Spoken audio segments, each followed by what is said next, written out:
Welcome to The Fix. Sit down with copywriting experts Nick O'Connor and Glenn Fisher as they review, discuss, and improve real-world copy sent in by you. This is The Fix.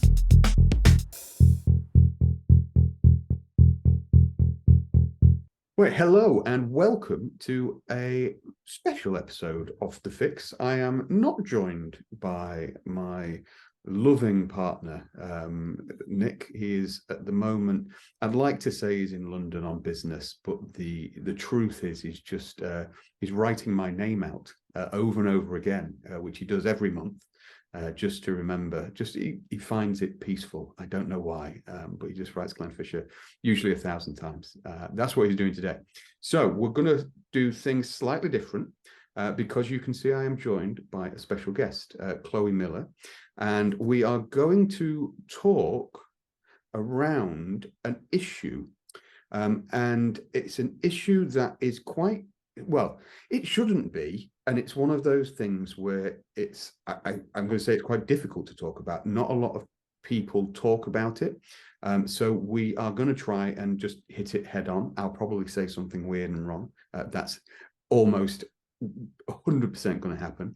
I apologize in advance, but as you'll discover, it's an issue that as copywriters, when it comes to talking to an audience and relating to that audience, understanding that audience's needs, their position, their place in the world, it's something we probably need to think about, and it's probably something that dare I say it, it's a bad word, but brands need to think about, or what have you, all of that kind of stuff. So we're going to try and talk to that today, because Chloe has a disability, and we're going to talk about writing for people with disabilities and stuff like that. Now, I already, Chloe, hello and welcome. Hello. I already stumble when I go, Chloe's got a disability, because actually I'm now thinking, do you refer to things as disabilities these days? Is it able-bodied? All of this stuff. What is the take as someone in that marketplace, if you like? What's your initial thoughts on that, and like the language that's used around it? We'll get to the kind of nitty-gritty in a bit. So my biggest thing, and thank you for having me on, is disabled isn't a dirty word. Yeah. I think there's a lot of, and I totally understand it. I didn't know I had my condition until I was 22, 23. I knew I had issues, but I just thought I was really clumsy, and it turns out there's a whole reason for it, which is very helpful. But yeah, there's this, people just seem to want to avoid using the word, and it's not a bad word. It's obviously all about the context, but there was a big trend of, and I was guilty of it when I was younger as well, being like, oh, differently abled. No. I know people are trying to be positive when they say it, but disabled isn't a dirty word. It is just a fact, no matter what your disability is. I think that's the main thing. It's like, it's not a dirty word. We will be free with language, and I think you can use disabled, that's fine. And so let's think about, how do we go about, like, when we were briefly talking about this before, and like saying, oh, we could speak about this. What's your biggest, I guess let's start with where we have a problem. We'll deal with it in a kind of problem solution way. Where do you see a problem in copywriting and advertising? Is it just that people aren't at all broaching that subject, or are they just getting it a bit wrong, doing it a bit overly, or using the wrong language? Where do you see the problems and challenges? I think a bit of both. So it's both a business issue and a copywriter issue. They overlap. Some copywriters are scared about writing it because they don't want to get it wrong. Totally understandable. I totally get that. Some businesses feel that they cannot hire someone unless they are disabled to write about it, which for me, not exactly. I mean, it does help if you have lived experience, but you can't have, as a copywriter, lived experience about everything. So I think there's a time and a place. Obviously, if you're writing blogs about what it's like to be a disabled person, or how your what it's like to work in your company as a disabled person. Yes, it would probably help to have someone with some kind of experience, of whether that's them, a friend, a family member, but it's not necessary. Then on the other side, copywriters, we're empathetic people. That's part of our job. That's part of why we do what we do. You can definitely learn about it, educate yourself. I'd love to write for more charities. But when I have written for charities, I've just had to learn about that charity. I've gone and done my own research. I've listened to people's experiences of having a condition or an illness. I think there's just this fear there of getting it wrong. And people do get it wrong sometimes, but it's basically taking a step back and going, okay, disabled people are normal people, they're everyday people. And in that respect, you're going to get some people that love an idea and some people that don't. You're never going to get it 100% exactly right for everyone, but you wouldn't with any form of advertising or copy. So I remember when the Paralympics were on, I think it was last year, the advertising got a lot of controversy because they were referring to, I believe they're referring to the athletes as superheroes. And it got a very mixed response, because some people were going, yeah, it's amazing because look what they can do even though they're disabled. And some of the athletes were like, yeah, we are superheroes, look at us. And then other people were going, but they're just, okay, they're athletes, they're incredible, but they're normal people. So, I think you've just got to be aware when you're writing. Don't expect for everyone to love everything, but if you can get the majority agreeing with, your copy, and just be very careful around the language you're using. Do your research. Your research is your friend. And if you're writing for a specific client, say a charity, they will normally have, their tone of voice guidelines. Use them. That's the thing. They'll be in there that how they think their audience is better addressed. If you're more general, so for example, you're writing for a big brand in the UK and they wanted to do something for this month is many illnesses awareness month. We all share it. So fibromyalgia, ME, Ehlers-Danlos syndrome. I've got Ehlers-Danlos and fibromyalgia.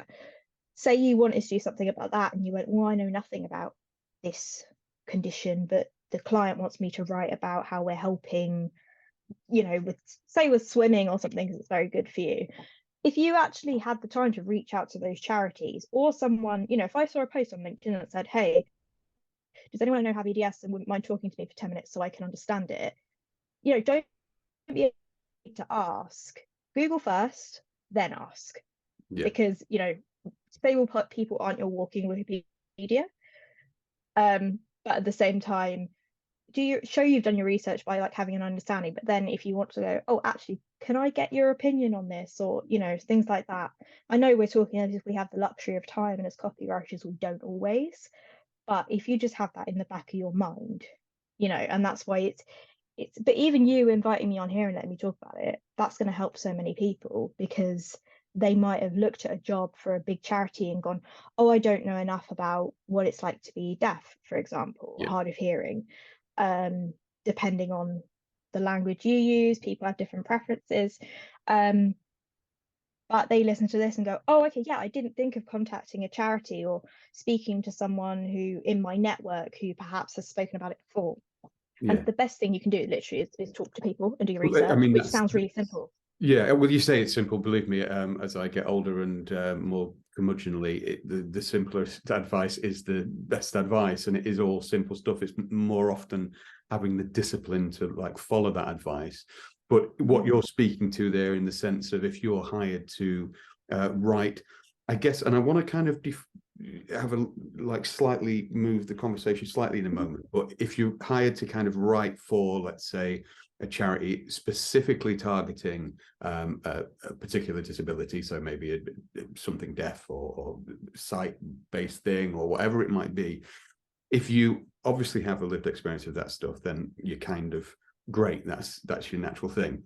If you don't, you do exactly what you would do if I was given. I've written for, I don't know, a fitness brand. I've written for something like Huel, which is I well, I am a bit better now, but I used to be a terrible, like, lazy person, not do any of that stuff. I had no idea of like gym bro mentality and all that kind of stuff. But I want to take the job. So I like go, right, okay, what do people who experience this feel? My brother happens to be, if you saw him, he's like a meaty, like hard man. He's like ridiculous. But he's in that world, so I go and speak to him and find out about that. And it's the same situation here. You'll do your research, what you can find out online for free.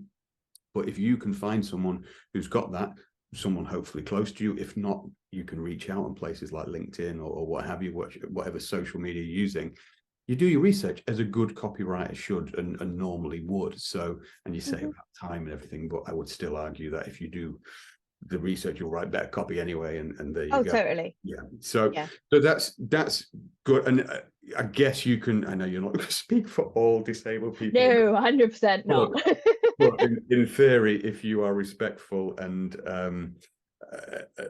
are exploratory and want to understand for the right reasons, then most people are going to be like, yeah, okay, I'd rather you ask me than not, kind of thing, and just go ahead and use weird language or like stereotypes in copy, like that. I am not a stereotypical disabled person, and that's what throws a lot of people. Like, some days you look at me and go, there's she's not disabled. If I don't have my crutches, my walking stick, etc., I just look like a normal late 20s woman, but that, my joints will just go, I don't feel like working today, and then just flop, and I'm like, I need to put my wrist back in to the joint, and stuff like that. But yeah, stereotypes, they just, no, I say this not to be insulting, but I think if you rely on stereotypes, it's lazy writing. Yeah, that's the thing. It is insulting, and it should be bent as an insult. I'm just trying to be careful. Yeah, no. Yeah, it's just very lazy writing. Obviously, anyone who's listening to this cares about their craft. Not this episode in particular, just in general. But you care about your craft, you want to do better. So no one who's listening to this is gonna go, I'll just use that stereotype. No, we're all human beings. I think there's no excuse nowadays not to. There's so many resources online compared to like 5 years ago when I started freelancing. There are so many more resources. Sure. So yeah. So that's, and this is where I wanted to kind of split it slightly, because that is, so if you're writing for a specific situation where you would be targeting, if you like, a disabled market, it goes without saying, do the research, understand where they are, speak naturally, authentically, all of the cliched buzzwords, but unfortunately they are the right words to follow and figure out that thing. Now, that's that job. Do you, and I'm just interested, you might not have a definitive answer and we don't need it, but what is your, now I'm thinking of like, let's take, to own it myself, an email or a business like The Fix, where I'm going to a list of people where I have no idea about the personal circumstances of all of the thousands of people on that list. I don't know if this person's that, blah, blah. So I'm aware that I have certain tones of voice things. I play playful and all this kind of thing. I'll make a joke. In fact, I think I deleted something in something I was writing earlier on, and I thought, oh, that could be interpreted in the wrong way. And I thought, oh, right, well, can it? Or is that me being thingy? And I just delete it. It doesn't need to be there. But sometimes it's like, no, I'll write that, and I might do it accidentally or what have you. I'm thinking, so now I'm talking about where the audience is everything, and it's got disabled people in there. What would be your advice to a copywriter? I guess we can break it down from a business point of view, but also if you are a copywriter, how do you come across any instances where that gets missed, or like there's kind of not an othering or an ignoring that takes place? I get what you mean. Where's your thoughts on that? So I think Fortunately, I've been doing a lot of work with SEO for the last year, one of my clients. And good SEO actually really helps with accessibility most of the time. So things like having your copy clearly broken down into sections, using headers, using, easy to read language, things like, you know, honestly, it's such small things that I think a lot of people do anyway. But like one thing that I love to see is, really broken down copy, headers that clearly say what is going to be in the next section, and that's not just disability. That's, some people might not feel that being neurodivergent is a disability, but that can come into the mix as well, breaking it down. So those little headings are so important, making sure your font is easy to read. Also, one that a lot of people don't realize is hashtags. So when you're actually writing a hashtag, if someone has a screen reader, if your hashtag is all lowercase, it won't. They may have developed better since I did some work with people who are visually impaired, but it will try and read it as one word. So you will notice 9 times out of 10, unless I forget, I'm human, we're all human, we all make mistakes. To your point, something you were like, oh, I might say something that you can normally tell when someone's just made a mistake or when they're doing it because they're not a very nice person. But if you say like the fix as a hashtag, having a capital T and a capital F will make it easier for a screen reader to read. Right, yeah. No, it makes sense. Because it breaks the words down so the screen reader can read it. Thinking of all those brands that love a lowercase. I just did some writing for someone yesterday with like lowercase things. That might not help those situations. But there was a tweet a couple of years ago, and I can't remember the exact tweet, but it was to do with Susan Boyle's party. Album party. Do you remember that one? I mean, I just said anal party, which is but that's what literally what it came out as. And you just look at it and go, was it anal bum party? Yes. Yes, that's what it came out like. I feel like I've said that too many times now. That's one of my favorite ones. It was very strong, yeah. Yeah, and that's it's something I also like to inject humor, because I think people get so worried, and rightfully you should be considerate of other people. At the same time, like, we're not totally humorless people. I have a great sense of humor. I poke fun at myself all the time. Like me and my husband have running jokes that we probably only say between us about me and what I do, but there is humor there. You can have a bit of fun within reason. Like if you've got a mailing list of like 5,000 people, you don't know everyone on it, maybe not, unless it's your brand. You guys are quite, I'd say a bit quite cheeky chappy. That's what comes across. You don't take yourselves too seriously. Great, that's with your brand. If you were like, our tone of voice has failed. We're incredibly serious businessmen. We're very serious about everything we do. But yeah, I'm definitely on the wrong podcast. Yeah, no, we're getting it wrong. We need to. I'll just go now. Yeah, dear sir and madam. Yeah, but that's the thing. Like, it's little things like that where you can make sure that you're being as accessible as possible. There's no magic formula where you're going to be. It's just little things, and image alt tags as well are really, really helpful. I do them. I'm not the best at it. Sometimes I do forget, but if everyone's making those little changes, it will eventually become second nature. Or you might have someone else go, oh yeah, I'll add those image alt tags, and then people have an easier time reading them. You come across as accessible. There's so many benefits, and it doesn't have to actually take you that much time. We're not asking you to completely rewrite everything on your website. It's just these little things that you can do, and obviously there are tools online that you can have a look. And no, it's really interesting. It's just those little things that you don't realize but are probably dead easy to fix, that for what could be a large section of your audience is going to make things easier.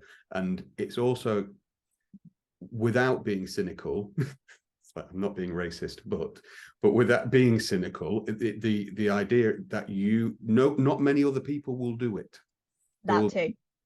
That you have got a free edge over your competition because most people are not going to be thinking about these things. So if you are seen, that people note it and go, all right, I like what you've done there. Like, So many across that in people. so many different ways, in so many different groups of people that will go, oh, I was really pleased you did that, because then I felt more respected and represented.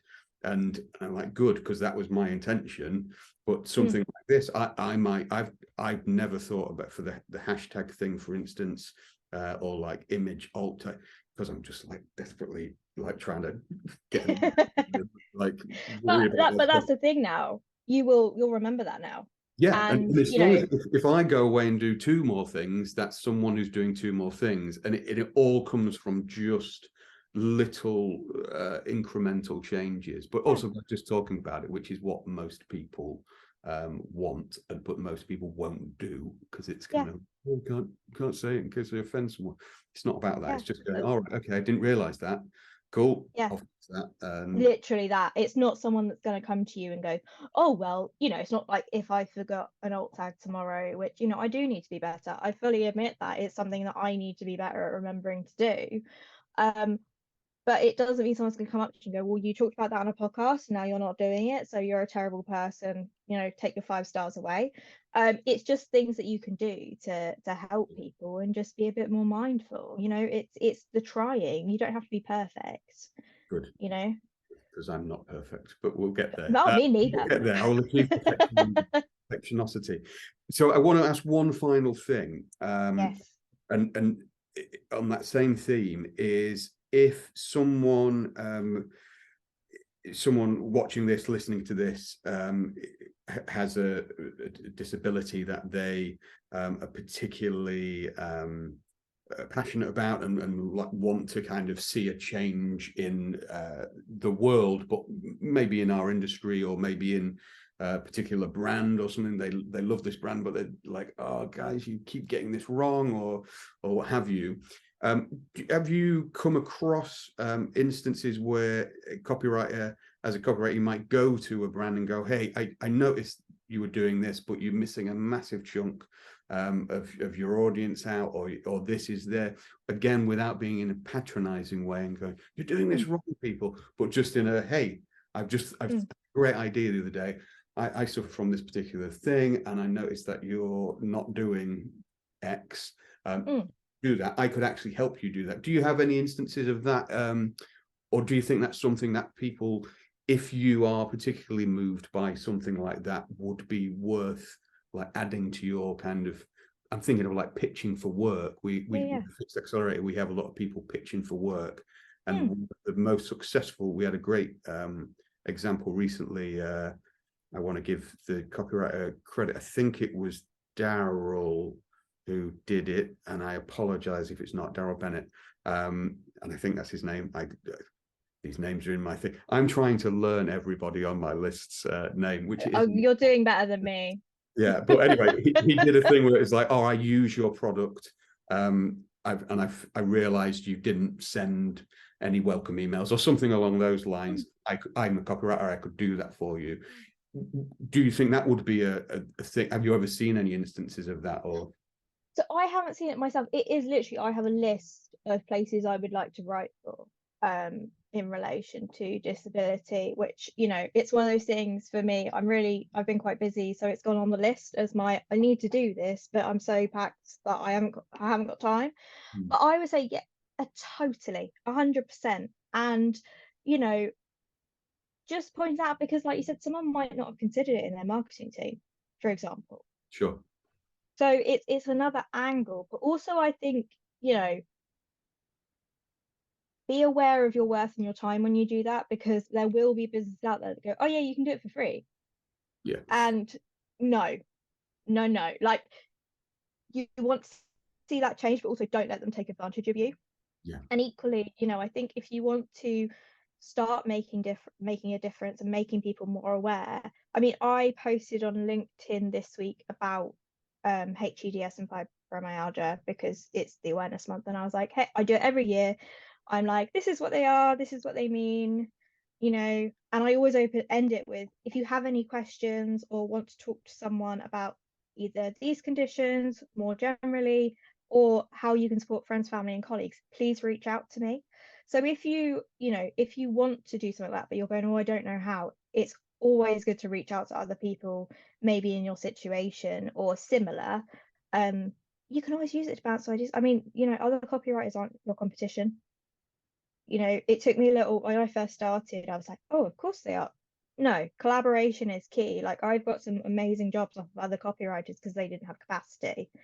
And the same, if someone came to me and went, look, I have this, I want to talk to this brand, do you mind if I bounce some ideas off you? I'd love that. That would be amazing. I carve that time out and talk to that person. So I think I haven't done it personally, but if you want to shoot your shot, because what's the worst they can say is no. But yeah, don't forget your worth is what I'll say, because there will be companies that go, oh yeah, we can make a lot of money off that, but we don't want to pay you. Yeah. As we all know, we've all been there. So I think that's my thing. Shoot your shot, because worst thing to say is no, which is my motto with being freelance. I've emailed massive companies. I've never heard back. But I just went, like, Ryan Reynolds has got a marketing company, and I emailed them being like, do you ever work with freelancers? If you do, here's my info. We'd love to chat. Didn't hear anything back. It's just I'm sure Ryan would be, yeah, I'm sure Ryan would be bereft to know. He was like over his shoulder, he was like texting Chloe, like whilst he was watching Wrexham be promoted. I know. I'm now claiming as though I know what's happening in Wrexham with Ryan Reynolds. Yeah. I'm vague. Ruth always says, like, how do you know these things? And I go, I literally scan the headlines. I have no further depth of those, of like what's actually happening. But it's like I know a little bit about everything. But anyway, no, I do that. So people ultimately, I think that's a good point. Reach out, but then don't like start doing this thing for free. You are still a service, still a service. But exactly. I think that might be an interesting thing. But the key thing is talk about it, reach out to other people in that space. They can reach out to you. I'm sure we will put links on here. And I'll also say, if anybody has any questions about this particular issue, because it's one of those things. It's hard to talk about. People feel a bit awkward about it, and we want to try and like help break that down, especially when there is copywriters involved in it. And this is the strength of copywriting. We can change things because we do all the words and we control the communications. So it's worth doing. So ask questions. Share on LinkedIn, seek out Chloe. Chloe, thank you very much for thank you for having me. Time. Thank you for helping me through what is one of the many more complicated discussions I've had in my life. I'm a very silly man, so it's always difficult for me because I'm just constantly trying to not say silly things, which I'll get there one day. But yeah, thank you very much for your time. Thank you very much. I hope you found this episode useful. We'll be back again with my good friend and pal once he's finished writing my name out today. He probably be coming to around the 500 time mark by now, but he'll get there. We'll see you again soon. Goodbye. If you enjoy The Fix and want to get access to even more good stuff, join the Fix Accelerator today. Get access to special masterclasses from Nick and me, watch expert interviews with industry legends, join live copy feedback sessions every week, and get connected to our very own private copy network. Visit thefixaccelerator.com for more information.